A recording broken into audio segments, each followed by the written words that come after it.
Okay, everyone. Thank you, everyone, for coming to this talk. My name is Syscall, and this is my co-speaker, Junyuan Zeng. You can read about us online. We have a lot of things to cover today, so we're just going to jump right in. So imagine a sophisticated attacker that compromises your Linux production environment. He launches a log4shell exploit, and then executed a reverse shell back to his machine. Then he discovered that the machine has a vulnerable version of sudo running on it, so he elevated the privilege. And then he tried to read the /shadow file to see if there's anything interesting to crack. Then he also found out that he can move to another machine by reading into the SSH processing environmental variable.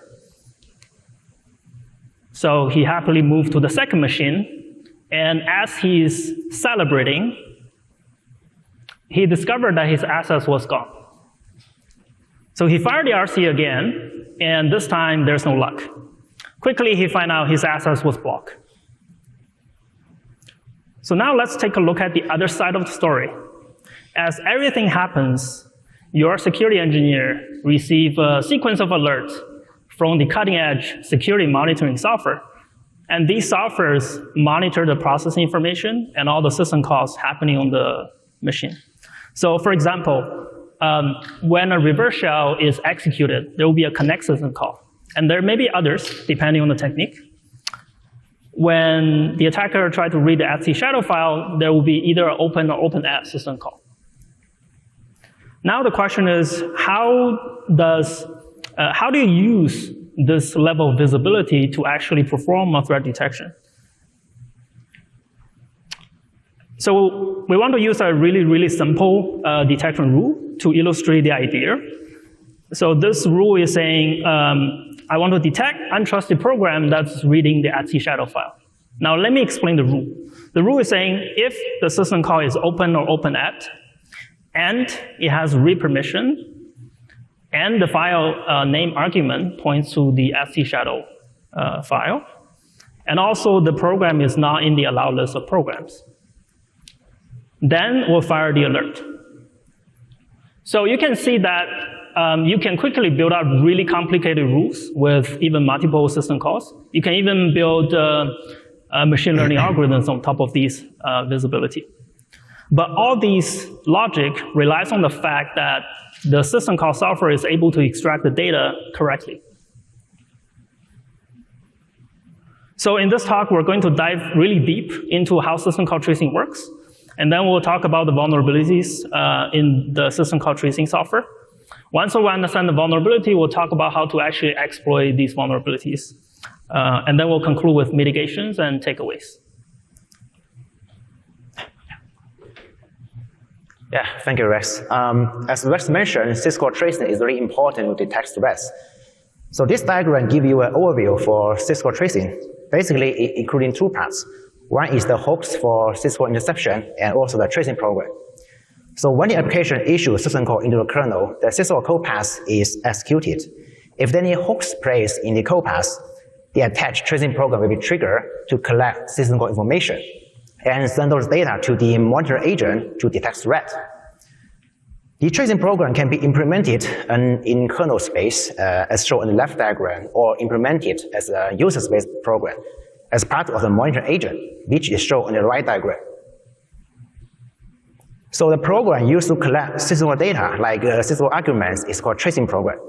This program can be attached to different hooks, like tracepoint, kpro, or ptrace. You can directly use Linux native mechanisms as a tracing program, or you can implement your own tracing program as kernel module, eBPF Pro, or user space program. The first kind of hooks for Syscall interception is called tracepoint. It's a static hook in the kernel. For Syscall interception, Linux kernel provides 6enter and 6exit tracepoint.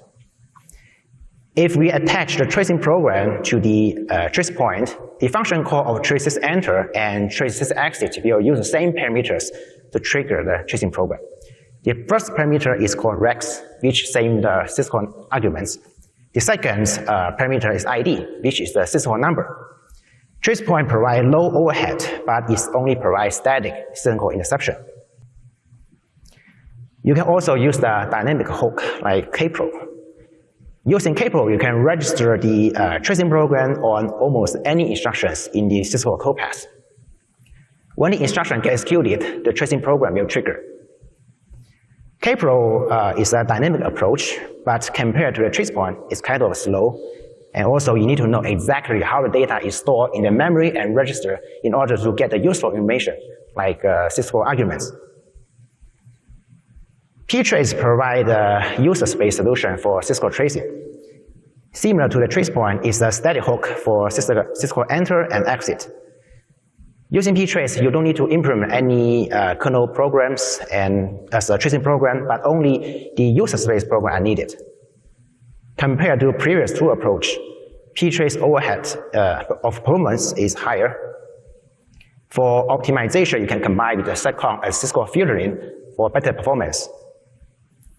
You can also use the LD preload for Syscall interception, but this approach is easy to bypass if we use assembly code to issue system call.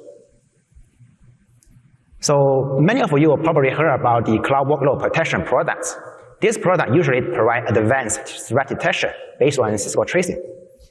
There are different kinds of cloud workloads like virtual machine, containers on customer managed VMs, service containers, and others.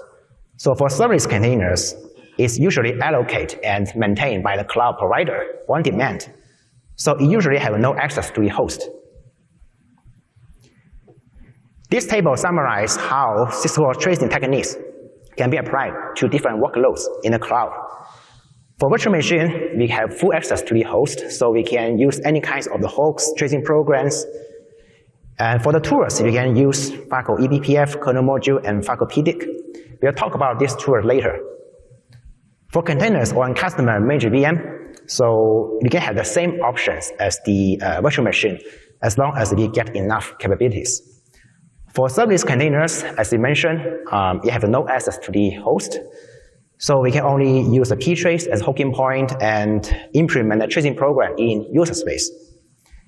Instead of using Falco eBPF and kernel module, we can only use the Falco PDIC. Falco uses the similar techniques to trace system call. It's an open source project in CNCF, and it's widely used. So in kernel space, it supports kernel module and eBPF Pro using tracepoint. In user space, PDIC is developed based on ptrace. Falco PDIC is dedicated for Syscall tracing of serverless workloads. So we did not evaluate other security monitor agents, but we believe the popularity of Falco represents an implementation that is widely accepted by the community. Unfortunately, this kind of implementation suffers for the total issue. That is time of check, time of use. Let's take the connect system call, for example. The second argument of connect system call is a user pointer called user v address, which pointing to the socket address in user space. During time of check, the tracing program did reference this user space pointer to get the socket address. And during time of use, the kernel did reference the same user space pointer to get the socket address again. However, between time of check and time of use, the memory from user space pointed by the user v address pointer is vulnerable to be changed by this user space attacker. So in this case, the socket address can be different between time of check and time of use, causing a total issue. So let's dive into the connect system call, which can help you understand the total issue for Syscall tracing. When the application issues the connect system in the kernel, so the Syscall handler will check if any tracing program attached to the static hook as system call enter, like ptrace, seccomp, sysenter trace point. If this is true, the tracing program will be triggered. After that, the Syscall handler will look up the Syscall table and jump to the connect system call to create a connection on the socket. Before returning to the user space, the handler will again check if any tracing program attached to the static hook as Syscall exit, like ptrace, sysx tracing point, and so on. Similarly, if this is true, the tracing program will be called. So as I mentioned earlier, the second argument of connect system call is a user pointer pointing to the socket address in user space. This pointer is passed through the connect system call and assigned to different kernel variables, which is highlighted in red. The kernel call move address to kernel to make a copy of socket address from the user space to the kernel buffer. And then the kernel will call the internal function, seccomp file, to create a connection on the socket based on the kernel buffer. And this is the time of use by Linux kernel for the connect system call arguments. Before the memory copy function, the kernel buffer is not created. So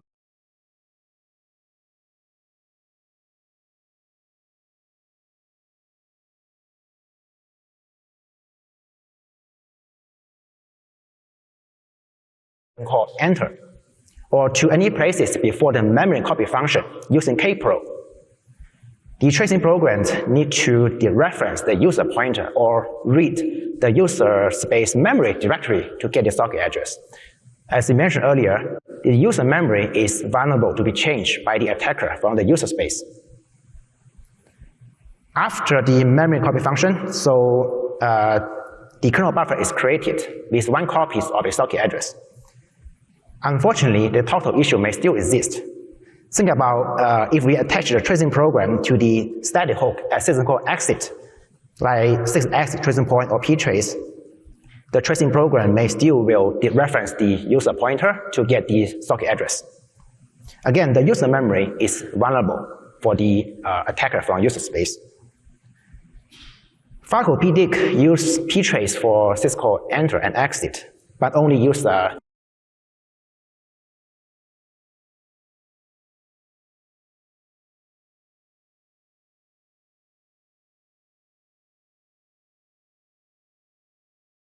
only used 6exit trace point.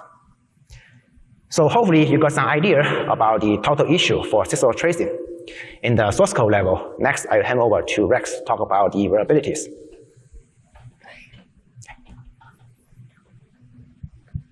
Okay, so although the example that we use is on kernel 5.7, but this total issue really exists since the day ptrace and tracepoint was introduced. And we actually confirmed with the kernel developers that this is the expected behavior because these features are really designed for performance and debugging initially. And in terms of mitigation, what they recommend is the software need to actually monitor the kernel memory for this kind of security purposes. But it sounds very simple. It will become quickly very complicated when you actually implement it. And we'll talk about that when we talk about mitigations. So basically, we reported this issue to Falco, and the main thing in their software is that they have the toggle issue as sysexit because they use the tracepoint as sysexit, and pdig also use the ptrace as sysexit. So this will impact Falco version older than 0.31.1. And if you're using the commercial version, you probably want to check what version is affected. And we reported this issue in December, and it's mitigated in March. The mitigation that was deployed is they will compare for tracepoint, they will compare the sysenter and sysexit data. And if there's any change, that potentially will indicate a tampering attempt. For pdig, they also deployed the same mitigation for ptrace as sysenter and also ptrace as sysexit. Now, in terms of what kind of system calls are actually being affected, so we analyze the important system calls in the open source Falco rules. Pretty much majority of them are impacted. There are 2 exceptions in this table. One is the execv system call. The reason is that when Falco treats the execv, they actually go in and read the kernel data. So they didn't fully rely on the tracepoint result. The second one is the send to and send message system call. So later, we'll talk about how to use the blocking condition to exploit the toggle issue. But in the send to and send message, we didn't find a reliable way to influence the blocking condition. But also keep in mind that these 2 system calls are typically heavy to monitor. And this limits their adoption. Okay, so I think the vulnerability, hopefully everybody got a sense of what the vulnerability is. Now let's talk about how to actually exploit the vulnerability. So we don't want to acquire any additional privilege. And also, we don't want to acquire any additional capabilities in the bypass. We need to have some level of control.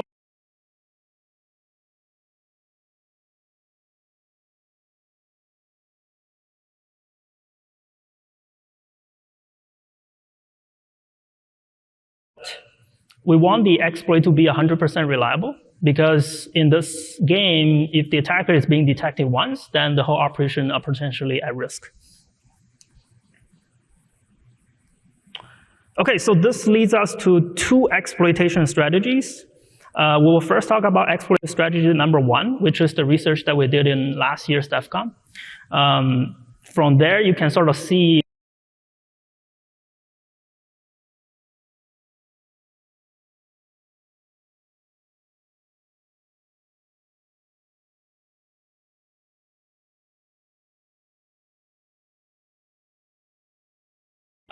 cross-core interrupt.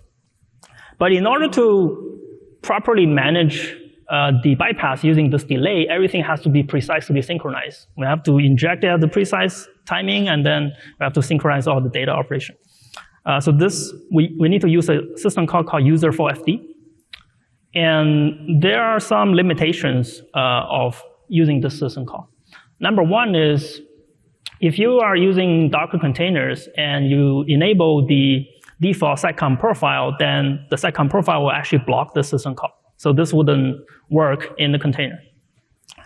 The other limitation is that most of the cloud workloads are does not use user4fd. So the usage of this system call indicates something abnormal. And this is actually the mitigation deploy by Falco last year. So they detect the usage of user4fd system call.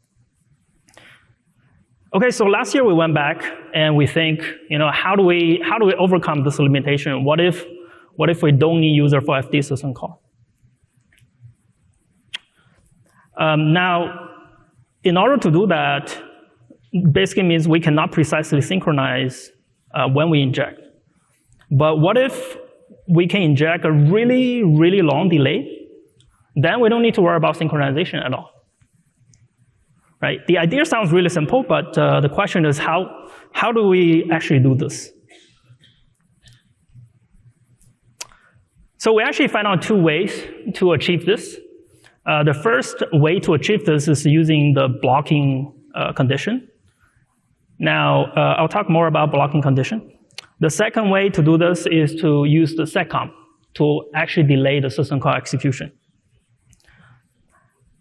So what do we mean by system call getting blocked? Now, if you think about the fundamental mechanism of system call, it's essentially the kernel interacting with some resources on behalf of the user space program.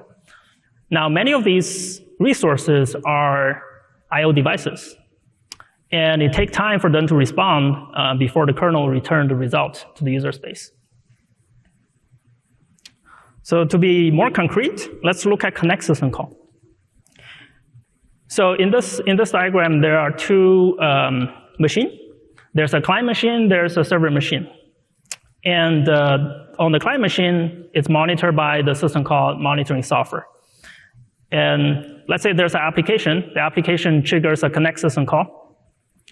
What happens in the normal scenario is that the networking stack will send a SYN packet to the server, and then server will respond the SYN ACK packet, and then client respond with the ACK packet. And then your syscall will hit the return path, trace point ptrace will read the arguments, and then the syscall will exit. Right? So now you may be wondering, this is just computer networking 101, what can go wrong here? Now imagine the following scenario. Many times when attacker compromise an environment, they will try to connect to their command and control server, which means they control the server as well. So imagine the scenario, we have the client and the server. Now on the client side, the attacker first creates a system call thread. The system call thread will create an override thread. And then the system call thread will call the system call connect. When it calls the system call, it will use user space memory that contains the malicious IP address. And when this happens, the kernel will send the SYN packet to the server. Now, what if the server dropped the packet? So the client will retry. What if the server dropped the packet again? And then the client will retry again. But every time the client retries, this the amount of delay is controlled by the TCP congestion algorithm. So it's roughly, think about it, more or less exponential delay. Now, with that amount of delay, the override thread has enough time to override the user space memory with a benign IP address. And then it has enough time to propagate all the memory copies. So when the server sends the SYN ACK packet and then client return the ACK packet, when it hit the syscall return path, the trace point and the p-trace will happily read the benign IP address. So we're going to show you a demo on this scenario.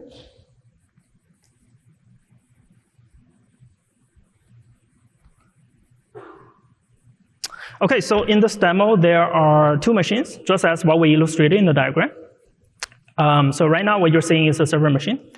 Now you can see the server machine has an IP address ending with 176.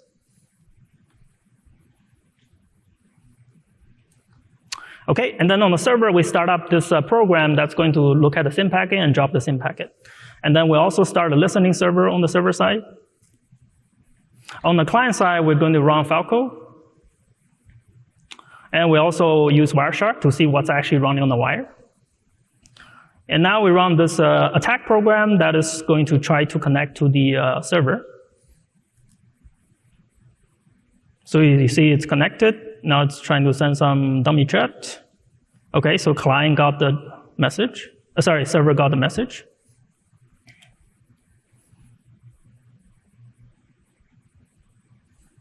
But now if you look at the result reported by Falco, you can see that it's actually saying our client is talking to IP address 1.1.1.1. That indicates a successful bypass. But now if you look at what's actually happening on the wire, you'll see that the first two SYN packets got dropped. And then it says that we're actually talking to IP address ending with 176.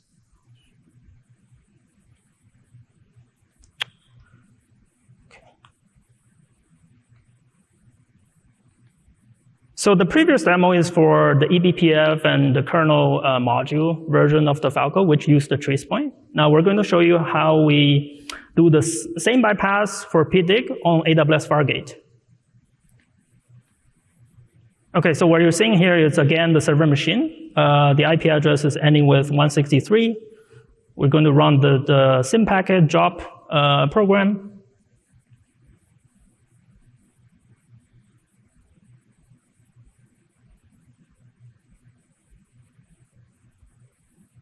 And we're going to fire the TCP listening server.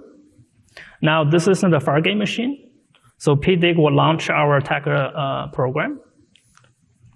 So it's the same program that tried to connect to the server. And you can see that the IP address reported by PDIG is, again, 1.1.1.1, which indicates a successful bypass.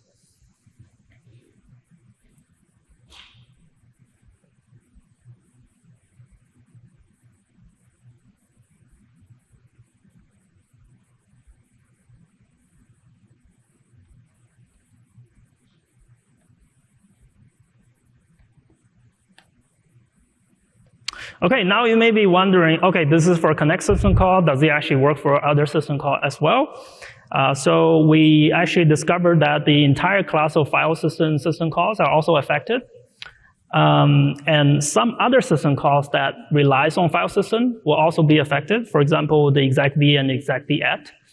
The reason is that when you execute a binary, first it's going to the disk to actually fetch the binary. And therefore, they're also affected. Next, Junyuan will talk about how we exploit the file system calls.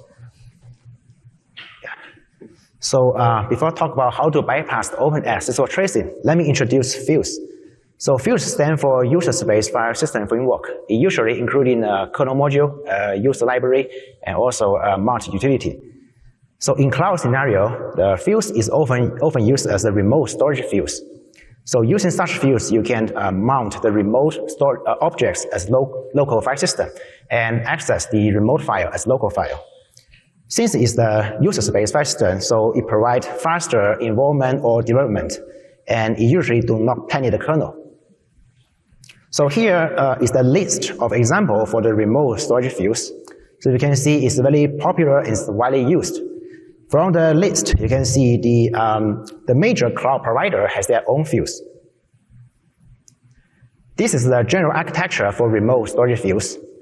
So if the user space application or container wants to open a remote file, what it does is the same as opening a local file. Basically, it will issue the open or open-as system call into the kernel. When the request reaches the VFS layer, it will be routed to the FUSE kernel driver and then to the user space file system daemon, like GCS FUSE. The daemon will send the request to the remote storage. Once the response is back from the server, it will be routed back to the user space application through the original path. One thing I need to mention is the delay between the client and server is much longer than the Syscall delay itself. Basically, we can leverage this long delay to bypass the open-as system call. So let me show how it works. So we have the malicious client that is monitored by the tracing program. The Syscall thread is trying to open a remote file called malicious file. Basically, it will issue an open-as system call into the kernel with the path name pointing to the malicious file name in user space. Since the file is stored remotely, so the open request will be routed from the kernel to the user space and then to the remote storage. Before the response is back, the override thread can jump in and trying to override the user memory pointed by the path name from malicious file name to benign file name.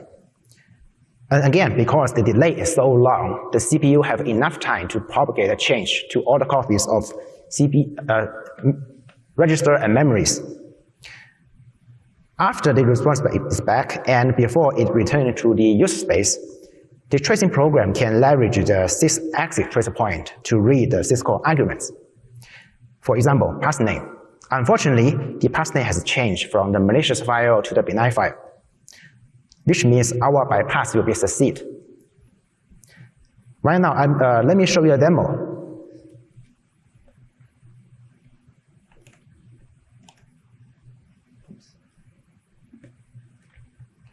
So we have the console on the left side for Google Cloud Storage bucket. And we deploy the Farco in GKE cluster. And we log into one of the pod. Then we checked the process inside the container. So we have the Farco agent running, and also we have GCS FUSE running, which mount the Google Cloud Storage bucket as local folder, MNT. And then we check the log for Farco. So we have one event generated because we just logged into the pod. So right now the entity folder is empty, which means the remote storage is empty.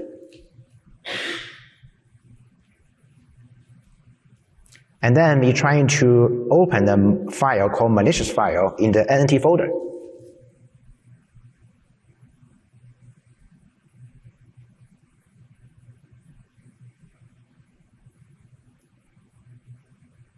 And then you check the local folder, so the malicious file is created in remote storage.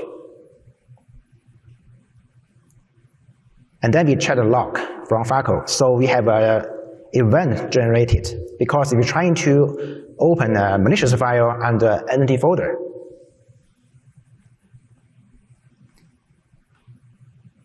And then we remove this malicious file.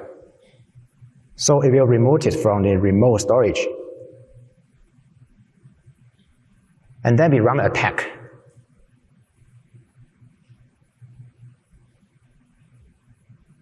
We check the folder, so the malicious file is created by the attack code for the remote storage bucket.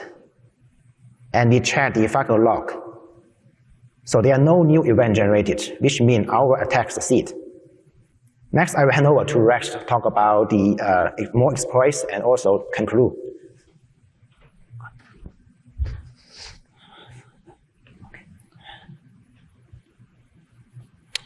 Okay, so now we're going to talk about how to bypass the sysenter tracing.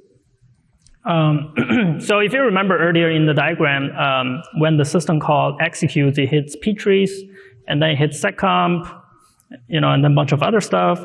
Eventually, it's going to the system call actually going to dereference the user space memory.